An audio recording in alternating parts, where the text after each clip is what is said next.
కొంతమంది దొంగలు దొంగతనాలు ఎట్లెట్లా చేయాలి, దొంగతనాలు చేసినాక పోలీసు వాళ్ళకు దొరకకుంటే ఎట్లా జాగ్రత్త పడాలి, ఒకవేళ దొరికినా ఎట్లా తప్పించుకోవాలి అనేటి వాటి మీద ట్రైనింగ్ తీసుకొని డ్యూటీలకు ఎక్కుతారు కావచ్చు.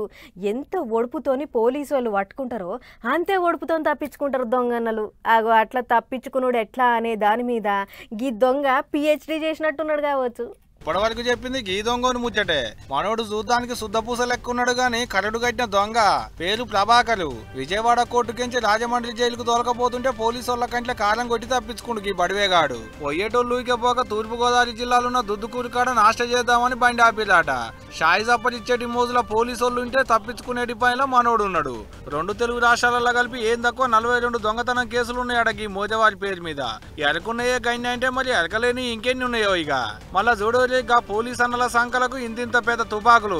అయినా భయం లేదు గీ దొంగ పడివేగానికి.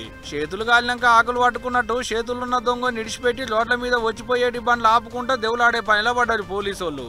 అయినా పోలీసు వాళ్ళ కన్ను ఉండాలి కదా, అసలే మురికి దొంగ అంతలకి ఎట్లా ఇడిచి పెడతారు చెప్పులి. ఇక మాపటీలు తప్పించుకుంటే ఈ పాటికి ఎవరింటికి కన్నం వేసిండో, మళ్ళీ ఏ స్టేషన్ లో కొత్త కేసులకు ఎక్కిండో పోరి.